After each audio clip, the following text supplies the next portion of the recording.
The third stage of civil service examination is called the personality test.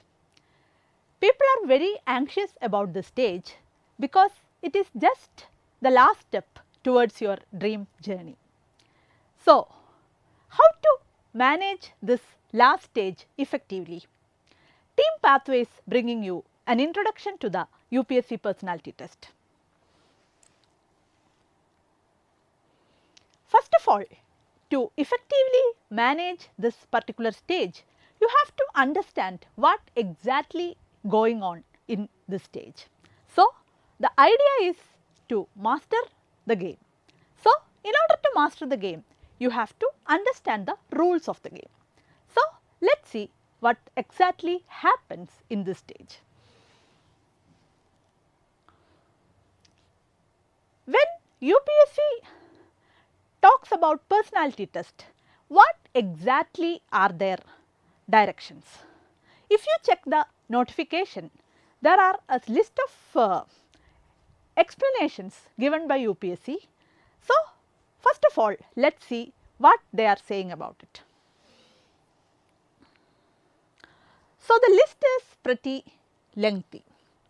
So, there will be a board and the component of the process involves matters of general interest. Then you could see the personal suitability of the candidate. So, not only the intellectual qualities, but also the social traits. So, it is not exactly a cross examination, but a natural, directed and purposive conversation. These are some of the keywords which you could see here. So, this is what UPSC is giving you, but it is not very clear. If you read it closely, twice or thrice if you read also, you may find that you do not exactly get what is meant by all these parameters. So, obviously, you will be confused. With all these big sentences, how exactly are we supposed to do things? How exactly are we supposed to understand these things and get a better mark in the stage?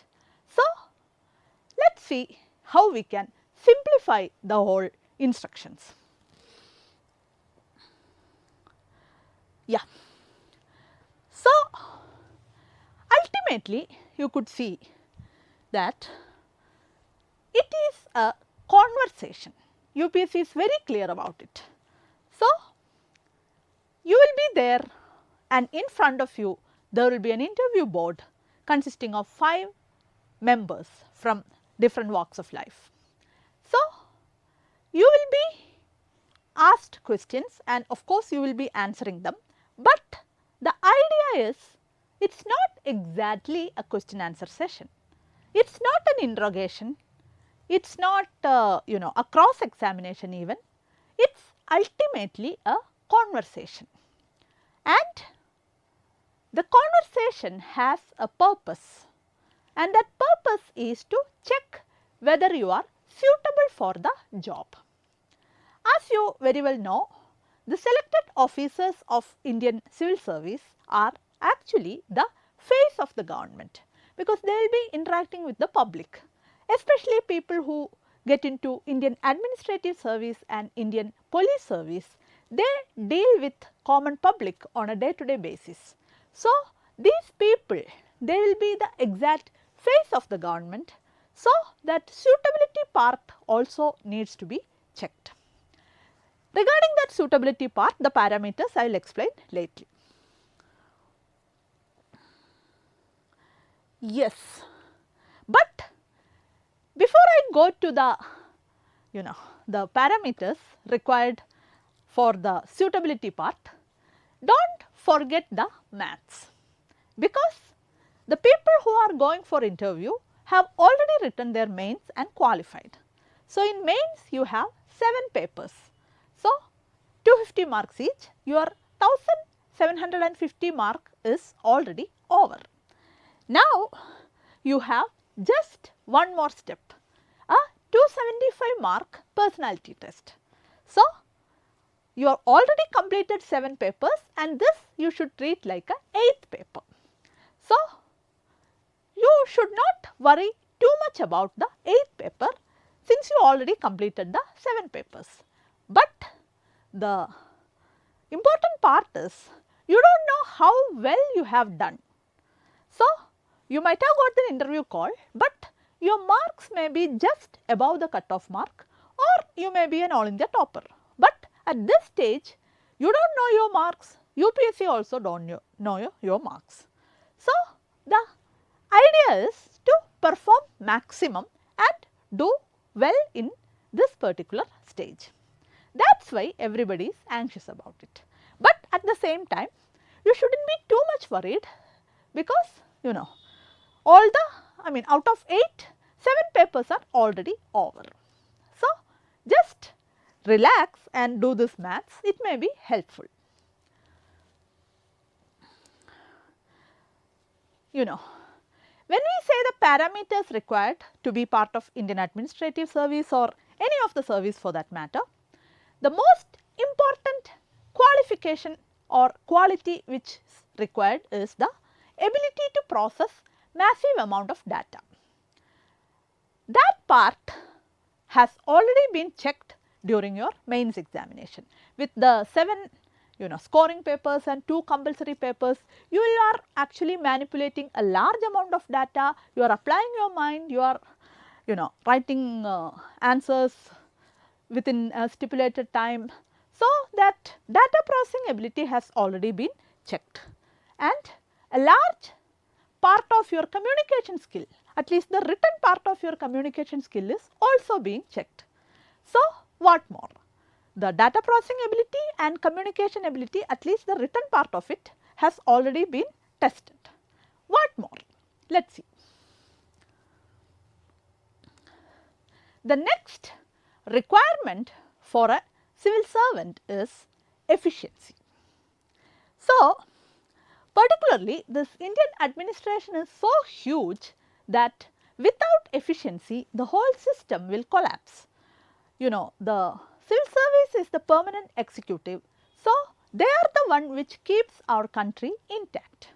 So, a person has to be really efficient and when you enter the service writing this exam, you will be like 25 years for example, but there may be people working under you with 25 years of experience. So, how will you manage them? There comes this word efficiency. So, efficiency in a, if I have to elaborate, it is minimum input and maximum output. So, you should be able to perform things efficiently to run the system properly. With the available resources and people, you should be able to deliver. That is the idea. So, this efficiency part is being checked during the personality test. How? Let us see. During a conversation, if you want to show that you are efficient, the first thing is being focused.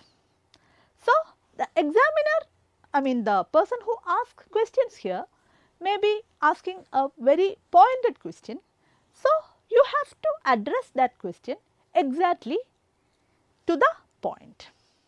So, for that you have to be focused, you have to pay attention, you have to listen carefully, you have to understand the crux of the question and answer directly to that point. Second thing, you should give direct answers. If somebody asks you about what are the causes for this particular problem, you should directly come to the causes without giving an elaborate introduction or a background information.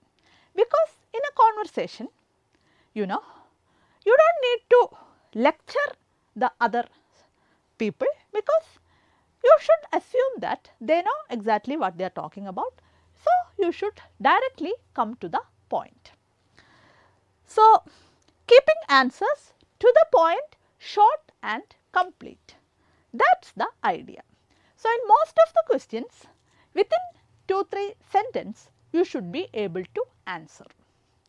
So, if you have to take a stand, you take your stand, you say why you are taking that stand, and you can use an example to support your point.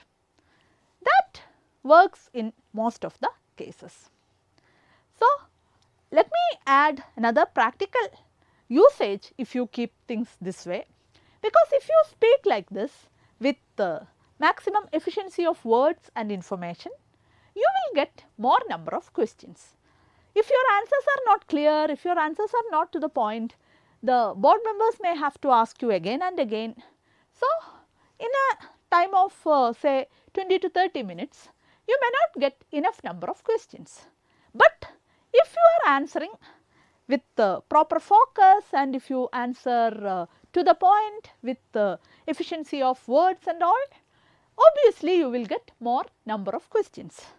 In that way, even if you may have to skip one or two questions because you do not know the exact answer, still the number of questions you will be getting is more.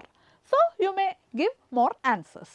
But if the number of questions you are getting are also less, and you may miss some of them, your overall performance may get affected. So, for the practical reason of getting more questions also, you have to keep it to the point, short and complete. And one more thing, let me just add here. We exactly do not appreciate this kind of communication, because whenever we, especially when it comes to English communication, we always think about flamboyance. But here, mind you, we do not need flamboyant words, we do not need that elaborate style, we do not even need too many gestures and things like that. It is business communication. So, the effectiveness, the sharpness and the quality of the information provided matters. So, a little bit of practice is needed to talk like this. So, efficiency is of paramount importance, that is what I want to tell you. The next trait is integrity or honesty. This is very important in today's administration, because the system itself asks for accountability and transparency. So, I am not talking it as a virtue alone, I am talking it in a very practical way, because nowadays if you do any kind of corruption, there is so many ways to find it. You have right to information, you have the vigilance, and you have the administrative tribunal, so many agencies are there. So, practically speaking, it will be a very stupid thing to be corrupt. So, during a conversation, but how exactly somebody will assess whether you are an honest person or not? Let us see. So, they can't exactly know what kind of a person you are. They will be judging you based on the way you talk. So, what can be done? So, being sincere about your opinion. In another words, not lying. If you have a particular opinion, stick to that, and of course, give sufficient reasons for why you are saying that opinion, rather than manipulating and telling something which you do not believe. Then in certain situations, people tell lies. That may be something about your working experience or anything regarding your hobbies, things like that. But telling lies is not a good idea here. So, you can polish your answers, you can moderate the way you express, but do not tell lies, because it is very easy for someone to find out, even if they do not know you much. Especially the UPSC board consists of very senior bureaucrats and people from armed force and academics. So, for them it will be very easy to find out whether you are lying. So, do not tell lies, as simple as that. And of course, if some thought cross your mind, just communicate it. If you are confused about a question, you express that confusion. If you find it a bit funny, if somebody asks you a question, just share that amusement also with the board. So, the thoughts in your mind should be communicated to the board. So, some people may find it a bit dangerous, but if you are focused, if you are only thinking about the question, only the appropriate thoughts will come to your mind. More on that later.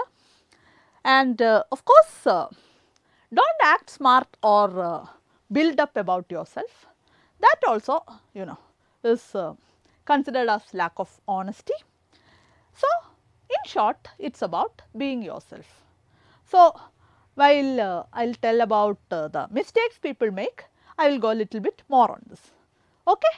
So, being honest, that means not telling lies in front of the board. Let us keep it that simple. Now, let us move on to the next parameter. Yes, emotional balance is also important. By emotional balance, it is not that you have to be like a robot, not feeling anything, no. But public display of emotion is not very appreciated for an officer. That is why people who get inspiration from movies to be in IAS and IPS do not imitate your filmy heroes, because in movies it may look good, but in real life if somebody screams and shout at a politician, or somebody breaks down when something happens, that is not appreciated. So, you should have a control over your emotions. So, this trait is also being checked during the personality test. So, the idea is you could show that you are an emotionally composed person by two ways. One thing is, throughout the interview, you could maintain your facial expression. You could keep a pleasant, attentive expression throughout. And whenever if at all the board cracks a joke, you could smile. So, that pleasant and attentive expression. I do not say that you should smile all the time, but if you have a naturally pleasant expression, that is advantage. Otherwise, also, if you are not that pleasant by your natural facial features, you could still keep an attentive expression and manage it. The next thing is to maintain your voice level. You have to maintain your voice level to a normal thing throughout the interview. So, some people, if they are confident of an answer, they will be loud, but if they have to say I do not know, the whole voice becomes a whisper. That is not a very nice way of expressing your emotional balance. So, throughout the process, if you can maintain your voice level, that is the best thing to do. This is also you can manage by practicing. Another thing is, you are entering into the Indian civil service as a team player. So, the board members will be checking whether you will fit into a team. You will be joining as a junior member, then there will be your subordinates, your superiors, your batchmates. It is a big system. So, you have to fit in the team. So, during this 20-30 minutes, they will be watching you, the words you talk, the words you say, as well as the way you behave. So, in front of these 5 elders, if you are comfortable, if you are polite, but still firm in your expressing opinions, you are showing that you are a team person.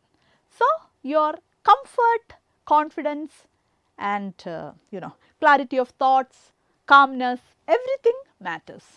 So, that overall assessment whether you fit in a team is also being happening during this process.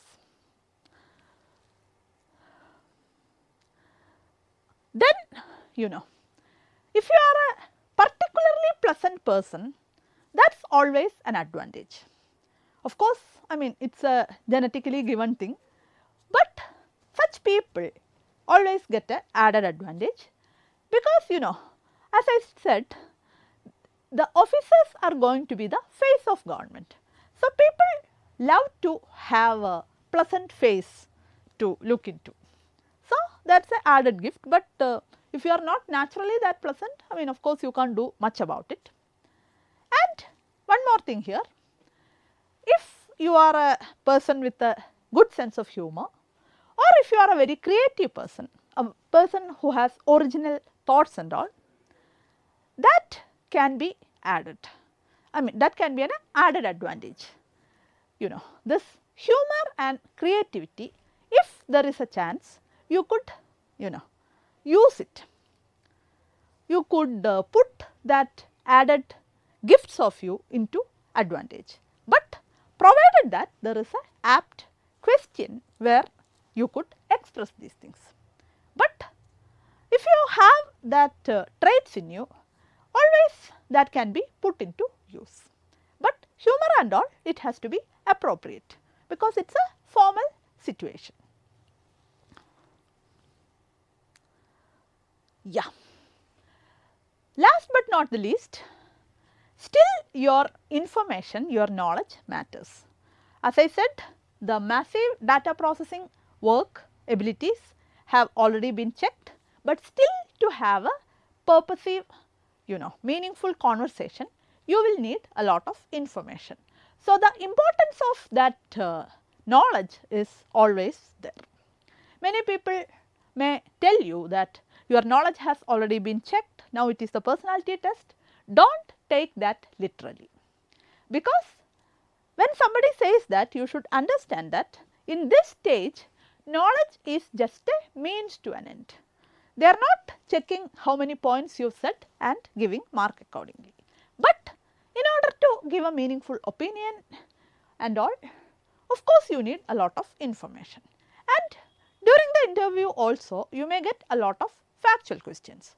So, there also you will be using your knowledge. So, knowledge is always there, but not exactly the way you use it during your mains. Yeah. Then just one more thing here regarding the knowledge part.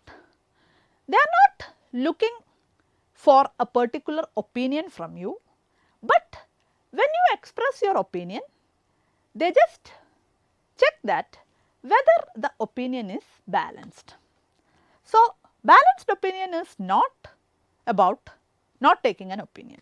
Some people, you know, when you ask them about balanced opinions, they say that this is also right, that is also right, and they do not take a stand.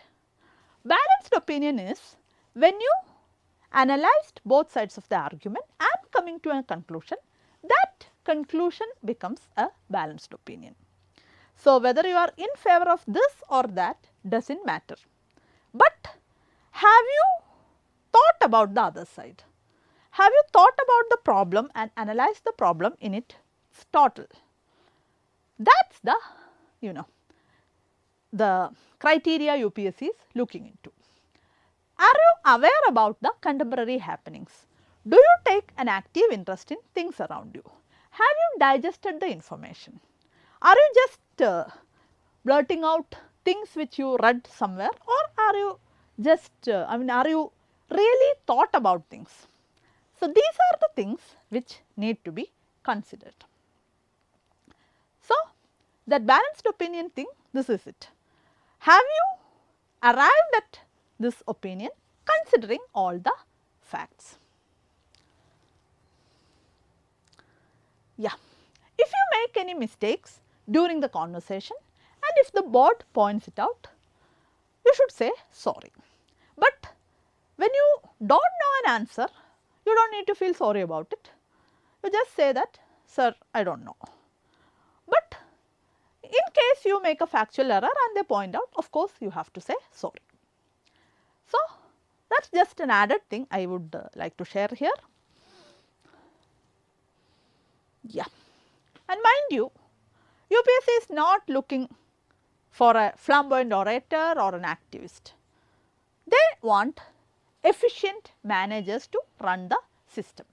So, you do not need to take extreme points, totally, you know, unconventional viewpoints. I mean, that is not needed. You have to, you know, be part of the system, make the system run smoothly. So, all that is expected is a normal person who has thorough understanding of things, who can take decisions based on facts considering all the parameters. So, that is how you should look into things. Yeah. Now, let me just tell about certain mistakes which can happen during this conversation. Yeah.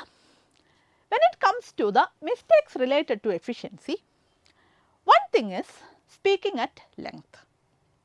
As I told, in order to show efficiency, you have to be short, crisp, to the point and complete. But if you speak at length, sometimes the board may cut you in and that will affect your confidence. So, watch out for that length, and most of the questions within 2-3 sentences you will be able to answer. Then of course, beating around the bush, you do not know the thing clearly. In that case, you could say that, sir, I am not exactly sure, but I think it is this. But if you absolutely do not have any idea, you better admit it and move on. Otherwise, if you just beat around the bush, that is a clear show of lack of efficiency. Then of course, lack of focus, like you totally miss the question and answer something else, that is something you should avoid. So, you should practice to attend carefully, understand things clearly and then do things. Convey the answer clearly. So, that focus part is something which you could work on. Then let me tell you this leading the board thing. This has been a big rumor. Not exactly a rumor. This people even advocate this as a winning strategy. By leading the board, what they mean is, if the board asks you something, you should answer it connecting to an area where you are confident and comfortable. So, for example, like one of my friend, once he went for an interview and he was working in panchayat. So, whatever question was being asked, he was dragging the answers and connecting it some way or the other to the panchayat system. Of course, the board was able to understand it very easily and he got very low marks in that year. So, never ever try to do this kind of a thing. It will be so obvious for, especially for someone who is experienced. So, when you are asked something, answer only that. Do not ever try to take the board into your comfort area. But if you get an area where you are very confident, then of course, you can give them your full blast answer. If you get a chance, then only. But do not drag them to an area when the question was not exactly about that. So, this leading thing can be very, very dangerous. They will pursue you as over smart or arrogant, and that will affect your mark very badly. So, be careful. So, these are the mistakes related to efficiency. Now, let us see what can be the other mistakes. Yeah. When the board suspects that you are not honest, then only you will get very low marks. So, I have been analyzing the marks of people for past many years, and maybe with all these years of research, I found out that if your efficiency is lacking, you may get average mark.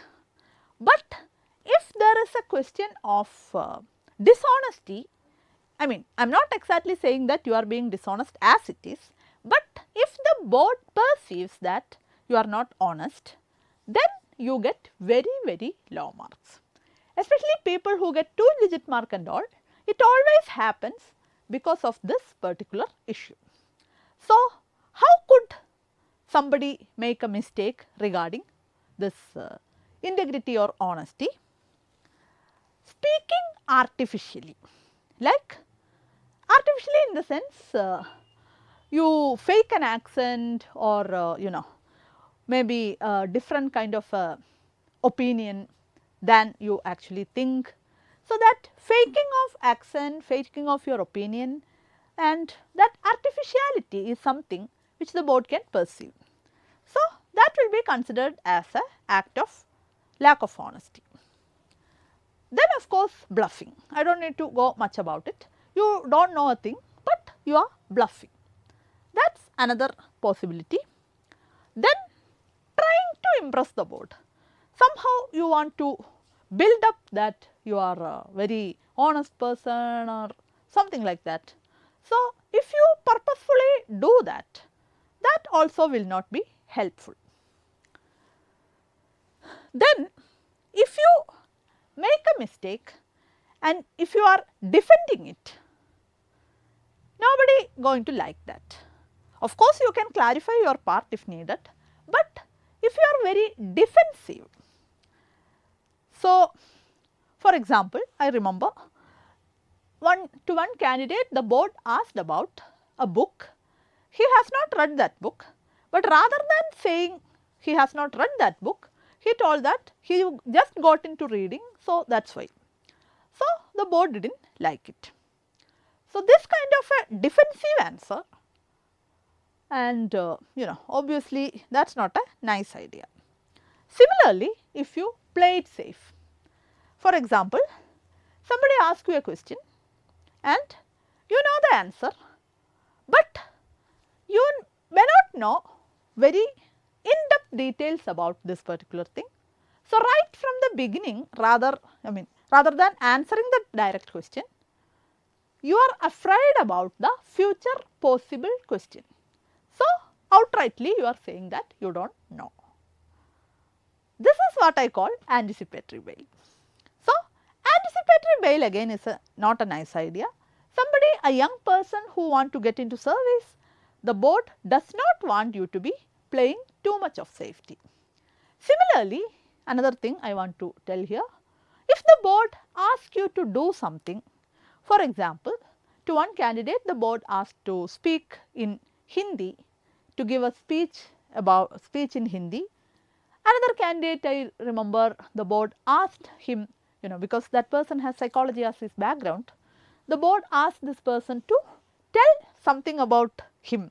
The board chairperson actually asked this person by looking into his face what the candidate can tell about him. So, these are like golden opportunities.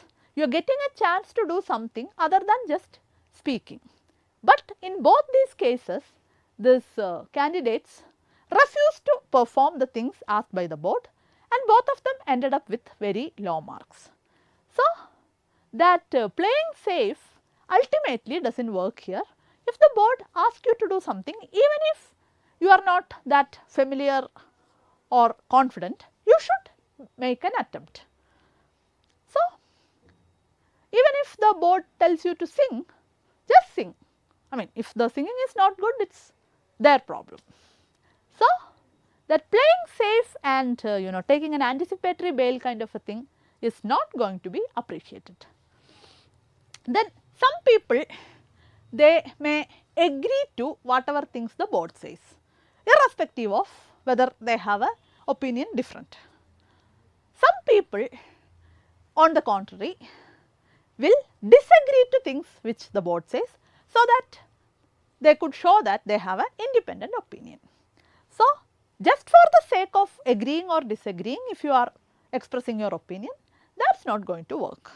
So, be sincere and express your opinion only appropriately. Just for the sake of agreeing or just for the sake of disagreeing, both are not very nice ideas. And the last point here, I think that is the most important thing, because the mismatch between your detailed application form and your performance, that can be a real test of the honesty or integrity part. For example, you enter the interview board, just before that, maybe like 5 minutes before that, your detailed application form will be put in front of the board. They will look into that and they will see where you studied, your basic graduation, your exposure to things, your achievements, everything. So, based on that they will have a profile of you, and now when you are entering that room and you will be spending some 30 minutes with them. So, whether this profile and the actual person matches, because they do not know you, they are seeing you for the first time and they will be seeing you for just these minutes. So, whatever things you written in that detailed application form, they do not have a actual method of cross checking it. So, anything about your achievements and all, whatever you written stays, but in your behavior, if anything is contradictory, they may suspect that you are not very honest.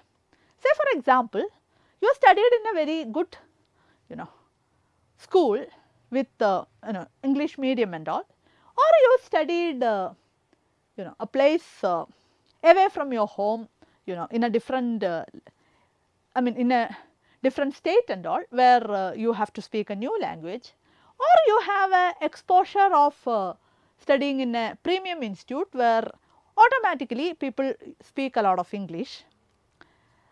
If you are from such background and still if you are struggling with your English communication, that may not be perceived as very good, because with all these chances of exposure, if you have not incorporated those traits, that may not be looked nice. At the same time, if you are from a rural background, you studied in a local college, then nobody is expecting you to speak so flamboyant. They will understand. So, that is the idea. So, your personality, and if you are a young person, you should speak like a young person. You should not speak like a 60-year-old person. So, that is the idea. So, the mismatch between your detailed application form and your actual performance can be a reason for a low mark. So, that is also something you need to be careful. Then when it comes to emotional balance, some people, they show a lot of annoyance when they get a question which they do not know. So, that shrinking off on the forehead and that rising of eyebrows and showing of that discomfort, all these things can be easily perceived. So, civil service ultimately is about management.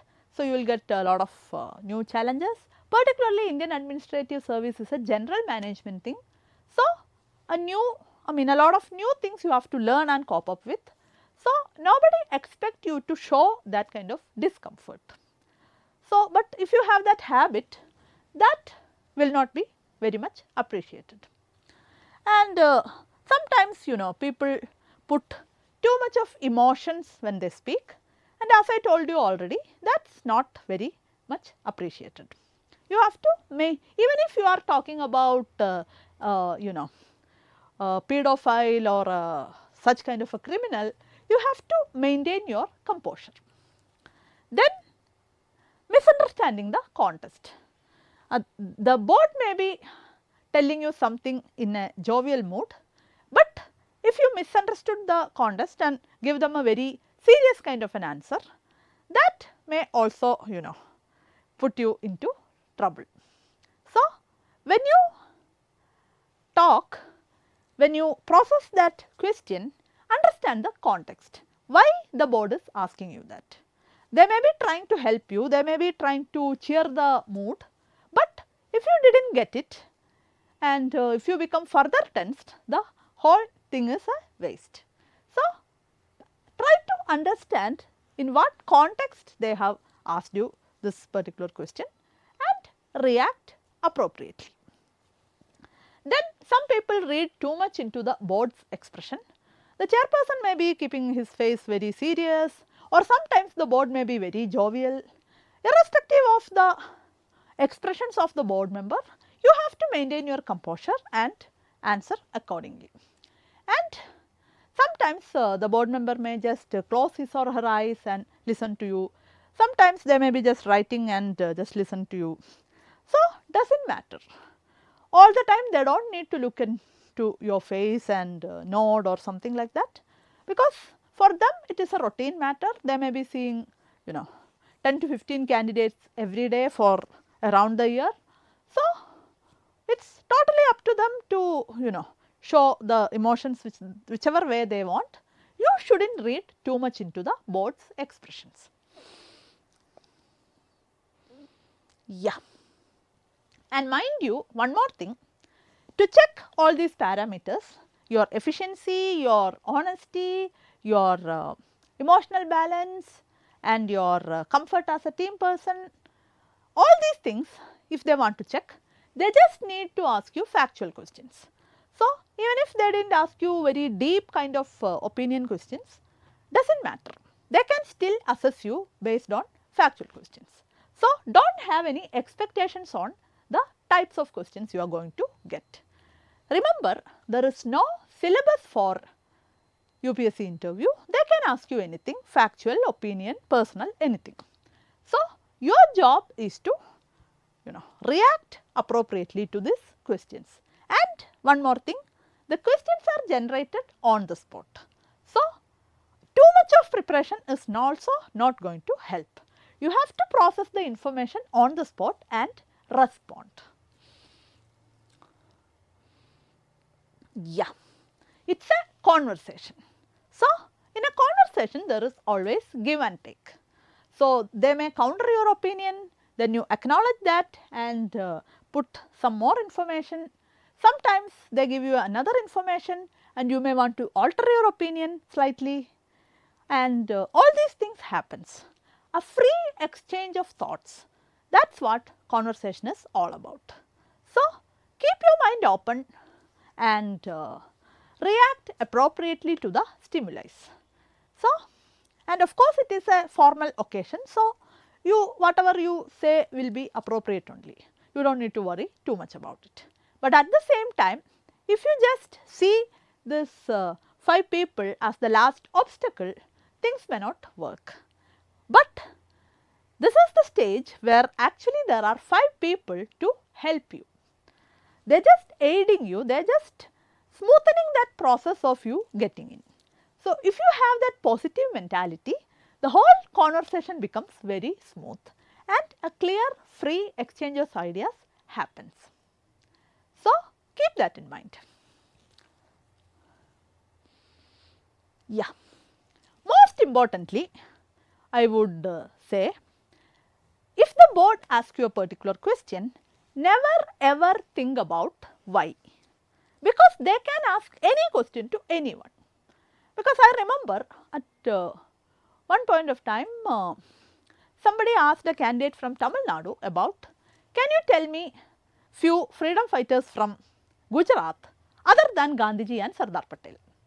That was just a factual question, just to unsettle the candidate.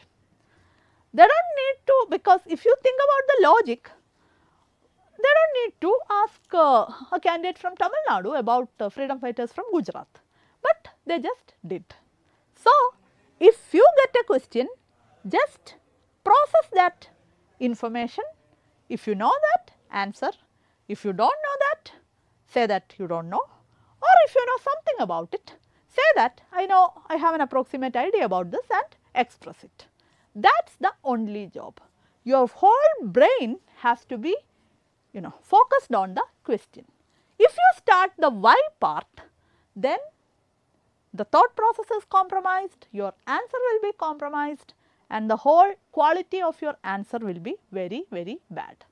So, focus on the question whatever it is, and since there is no syllabus, they can ask you anything.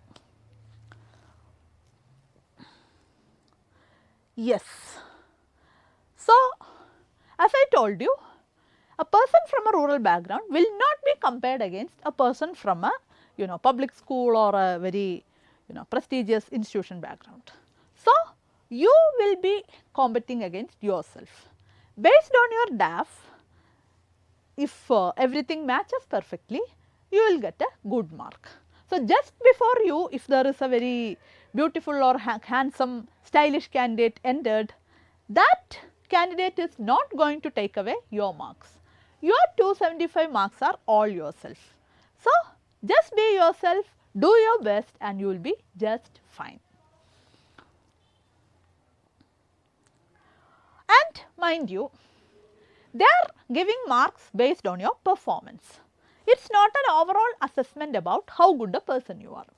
Those 30 minutes, how you perform, based on that, I mean that is a sample of you and they will be giving marks on that.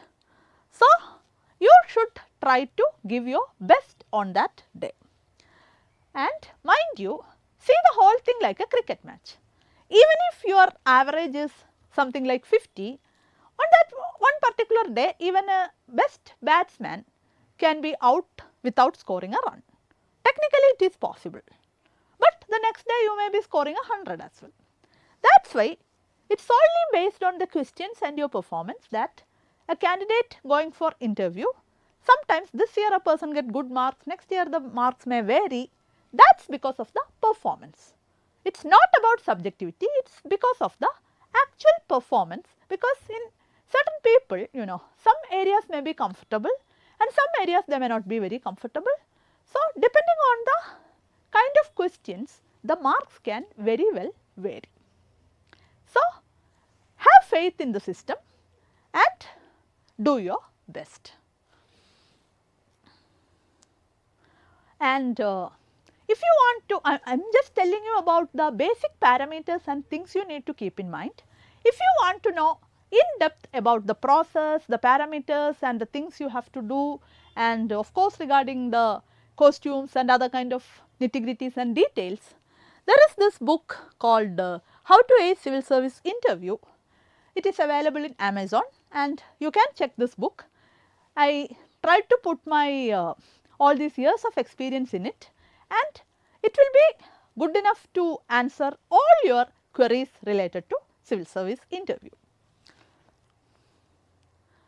Of course, if you want any help regarding any of the interviews conducted by UPSC, be it Indian Forest Service, Economic Service, Statistical Service, Engineering Service, EPFO or Assistant Commandant, any of the UPSC interview, Team Pathways is there to help you. So, you can contact us in this email ID and this phone number written here. So, any UPSC related interview, we are here to help you. So, there are a lot of rumors about civil service interview, but it is a fair process and there are certain parameters. Once you understand, you will be able to appreciate the efforts by the interview board. And once you know the rules of the game, you will be able to perform. So, ignore the rumors, focus on what you have to do and you will be very well and your performance will be good and you will get what you actually deserve. All the best.